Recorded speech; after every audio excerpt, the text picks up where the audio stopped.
without so much as a warning. Life hangs in the balance. Human endeavor turns to chaos. And within seconds, nothing will ever be the same. Ever. I'm Ron Pitts. Coming up, we are going to show you some of the most extraordinary moments of destruction ever recorded. From Taiwanese rescuers who end up fighting for their own lives, to a 900 horsepower race boat flipping at full throttle. Turn up the volume because this is destroyed in seconds.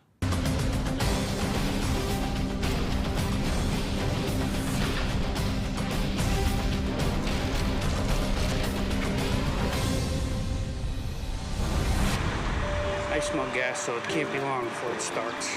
Upstate New York. The Cranesville Fire Department buys an abandoned wood frame house near town. Pretty well gutted in there. The plan? Set it on fire as a training exercise. These guys, they cut this to get things coming this way. Here we go. Firefighter approaches the house holding a highway flare to ignite the fire. Anyone within earshot is shocked by the blast. Debris is blown hundreds of feet away. Here, you kids want to kick that wood off the road, make sure there's nothing with nails sticking out of it. It's an explosion so big, people nearby think it's an earthquake. Earlier in the day, the fire department had doused the inside of the house with several kinds of accelerants, including gasoline, kerosene, and diesel fuel. I smell gas, so it can't be long before it starts. Allowing them to soak into the dry and rotted wood. The result? Gas is mixed to form a deadly cocktail of explosive vapors inside the house. All that was needed was one small flame. A frame-by-frame examination shows how quickly the house goes up. In just 1/6 of a second, the explosion engulfs the cameraman. The force of the explosion sends 5 firefighters to the hospital. Luckily, the most serious of the injuries is a broken leg. Fortunately, the fireman with the flare lowers his face shield just moments before he lights the blaze. I smell gas, so it can't be long before it starts. The simple move turns out to be vital in protecting his eyes from the flames and flying debris. The department decides to no longer use accelerants to start training fires, and instead opts for the more conventional straw and paper.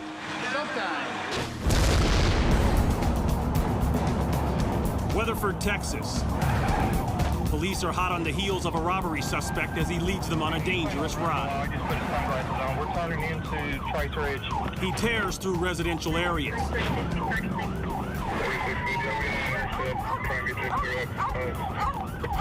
We're coming back westbound on the service road. He just made the loop. We're back westbound on the service road. Roadblocks are no match for the man behind the wheel.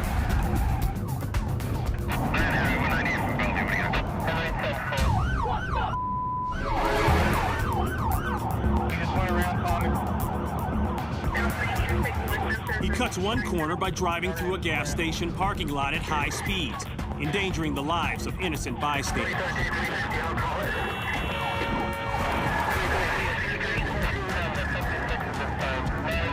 Three and a half minutes after the chase begins, it ends, and police cruisers catch the whole thing on their dash cams.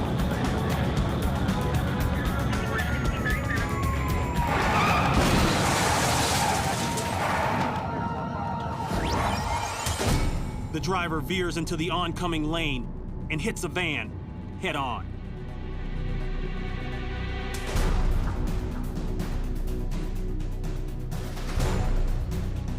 The wreckage tells the story. The speed at the time of impact, well over 100 miles per hour. The 3 people inside the van escaped serious injury, an amazing result given the force of the impact. The suspect was not as lucky. He suffered head injuries and burns. Thanks to this dash cam video, police now have a vital piece of evidence to use in bringing this suspect to justice.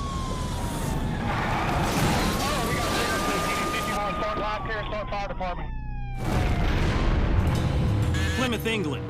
Competition is fierce at the Honda British Grand Prix.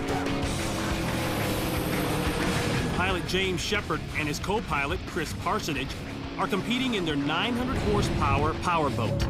This is King of Shays, looking in good shape there. A long lap, going in just 10 seconds behind 77. But King of Shaves gets a lucky break.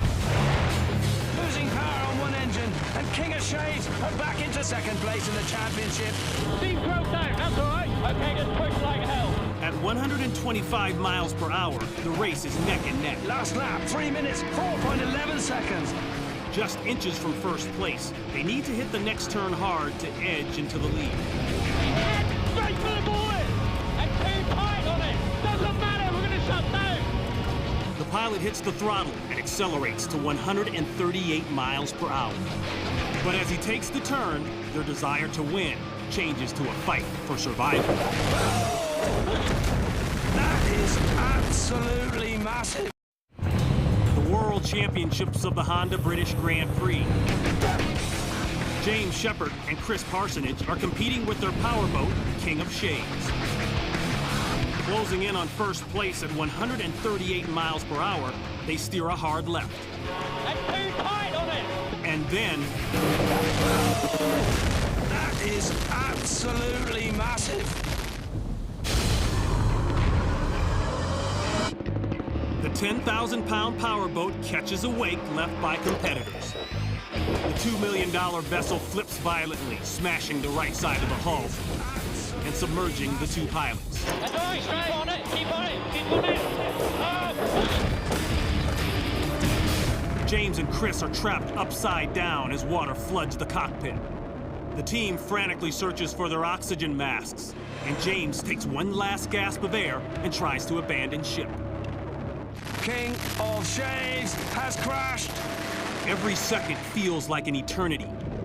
Then, a sign of hope. An escape door pops open, and James desperately works his way through the narrow hatch. Seconds later, Chris follows, and they swim to the surface. Oh, and there comes Parsonage. The team is shaken, but okay. Once safely on land, Chris speaks frankly about the accident. She left a big wake, picked up both of them together, lifted the boat up, away she went. As for the King of Shaves, it will require 3 months of labor and $140,000 worth of repairs. A small price to pay for what could have cost James and Chris their lives.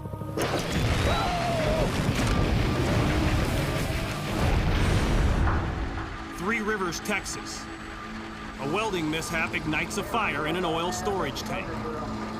It seems the blaze is nearly out as firefighters continue hosing it down. They are unaware that the water will become fuel for an even bigger fire. The intense heat turns the water into steam. That, in turn, heats up the oil even more rapidly. If the temperature exceeds 752 degrees, the tank will ignite. Within seconds, the fire escalates, throwing out a huge wall of heat.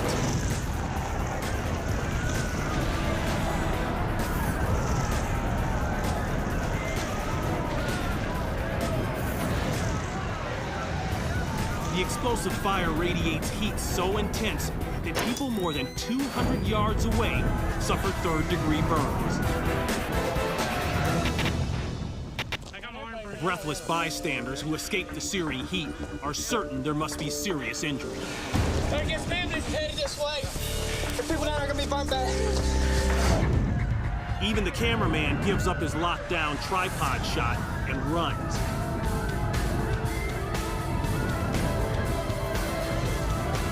The wave of heat and scalding steam singes people in seconds, sending them running for their lives.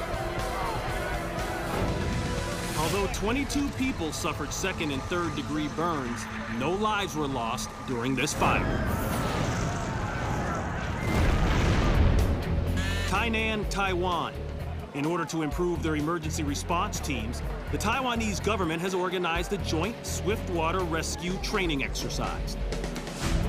To make the training sessions as realistic as possible, organizers are creating real-life situations for rescuers to respond to. Runaway cars are driven into the lake so rescuers can practice locating them under the surface with metal detectors. Swimmers and boats are used in conjunction to save stranded flash flood victims. For more complex rescues, they enlist the National Police's Airborne Squadron. They're an elite unit capable of rescues that require pinpoint precision. As they move in to conduct the mock rescue, they're completely unaware that in just a few seconds, they're about to be involved in a real-life emergency. The helicopter maneuvers into position, then starts to lose altitude. The pilot raises the chopper, but he's completely lost control.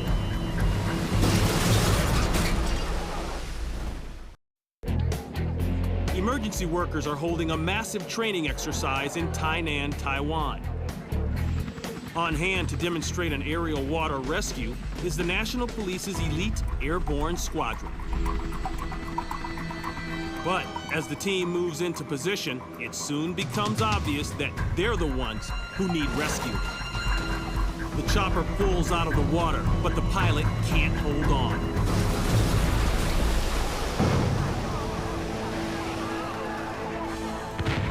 As the squad's diver begins to lower himself into the water, an engine malfunction causes the chopper to lose power and drop into the river.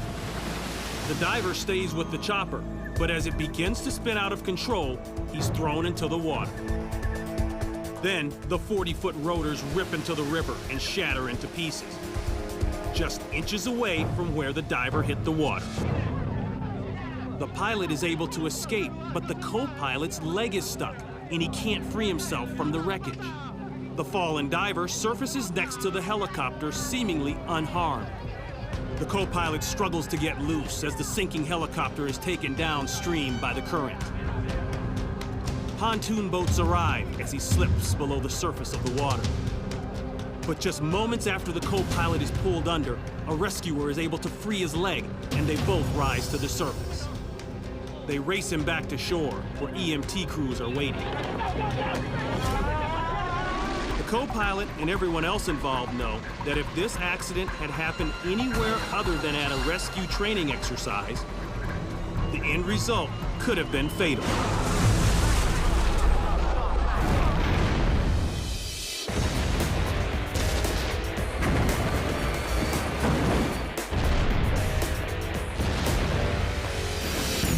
You can run it off the tracks with a high-speed train, or load it onto a truck and smash it into a concrete wall.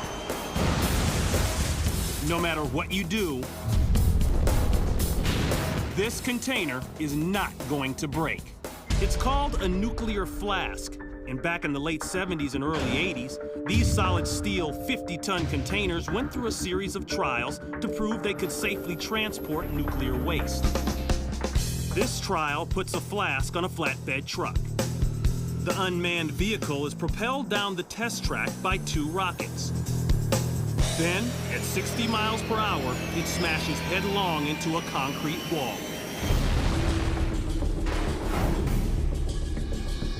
The flasks appear to be indestructible, so they decide to up the stakes. This time, a rocket-powered truck slams into the wall at 84 miles per hour.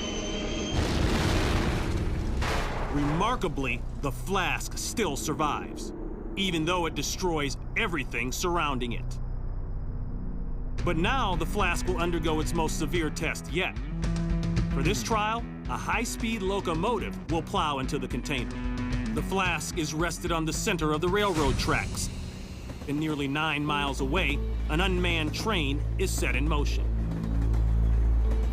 The train accelerates down the tracks and reaches 100 miles per hour. It pulls only 3 coaches, but this setup provides the same dynamics as a large passenger train. Finally, the train reaches its target.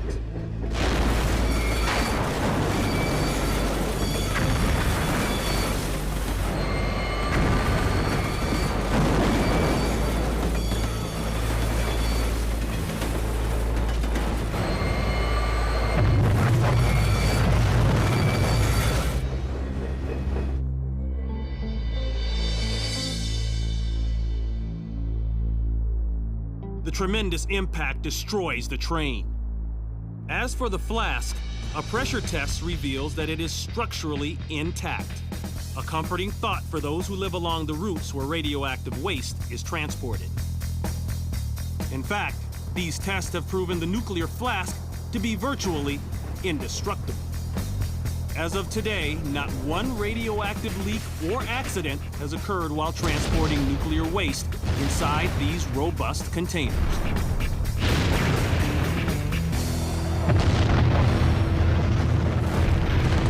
In the town of La Paz, Bolivia, police respond to a domestic disturbance call. A man has barricaded himself inside his apartment and holds his wife hostage at knife point. Police try to reason with him. Fearing for the safety of the hostage, police decide to rush the door. As they kick it in, they hear the distinctive sound of a broken gas main. One spark could cause the apartment to explode. The police immediately retreat. A few seconds later, the sound disappears. Thinking that the danger is over, the officers decide to rush the door. A man holds his wife hostage as police try desperately to make him surrender. Fearing the woman's life is in imminent danger, they attempt to force their way in. Several of the officers are blown off their feet and pelted with debris from the blast. Fearing another explosion, the injured officers retreat into the street. Moments later, the wanted man emerges from the flames. Immediately, police officers grab him and drag him from the building. In the hallway, a shell-shocked woman suffering from burns is escorted out by police. The man waits to trigger the explosion until all the police rush the door. Thankfully, the force of the blast blows the officers away from the flames. Inside, the apartment fire continues to rage. Outside, the injured officers are attended to, and the suspect is taken away. Señora, atentado contra la vida de mis oficiales y contra la vida de su esposa también al amenazar con fuego y con el posiblemente esté apuñalada también la señora. In all, 7 officers suffered burns, and the woman was taken to the hospital to be treated for her injuries.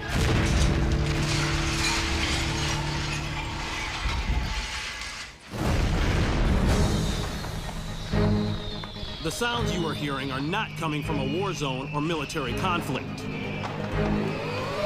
They are the results of a stray spark inside a British fireworks factory. November 1998, a fireworks factory in the far west of England is engulfed in flames. As the initial blaze breaks out, smoke can be seen billowing into the air from miles away. And then, minutes later, the storage warehouse ignites.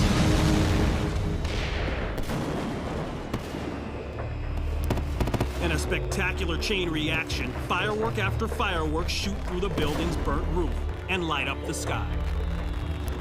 As the series of explosions continues, fiery pieces of wood and metal rain down on the town. Nearby residents evacuate their homes and watch in awe as the factory burns. And they can't help but wonder about the fate of the people who work there. Poor Elspeth works over there, don't she? Who? Elspeth, the girl that sings in the choir. She works over there. Don't think there'll be much left of anything. Later that day, the destruction is revealed throughout the small village. In all, 53 properties are damaged by the blasts.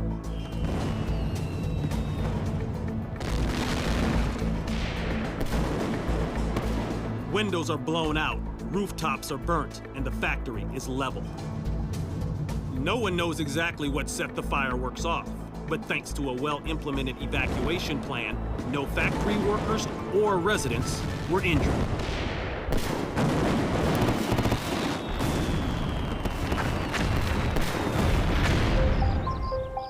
Sevastopol, Ukraine. A Russian Tu-134 military passenger plane taxis onto the runway and prepares to take off. Взлет Ту-134. The pilot throttles up and the plane quickly gains speed. As the plane rips down the runway, a small explosion ignites the plane's left engine. Now traveling at more than 100 miles per hour, the plane tries to take off, but unbeknownst to the pilot, the left engine has failed. The nose falls back down, and the pilot desperately tries to decelerate the plane. But it's too late.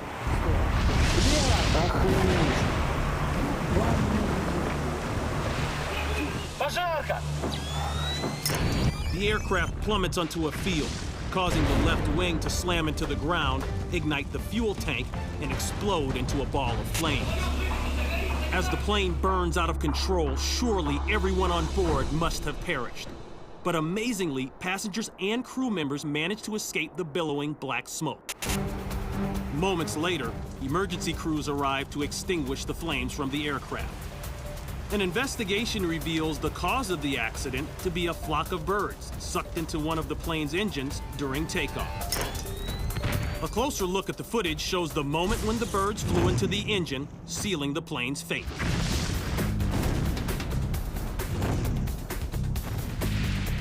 Despite the massive explosion from the accident, all 20 passengers aboard the flight survived, with only minor injuries. I'm Ron Pitts. Join me next time on Destroyed in Seconds. Showtime.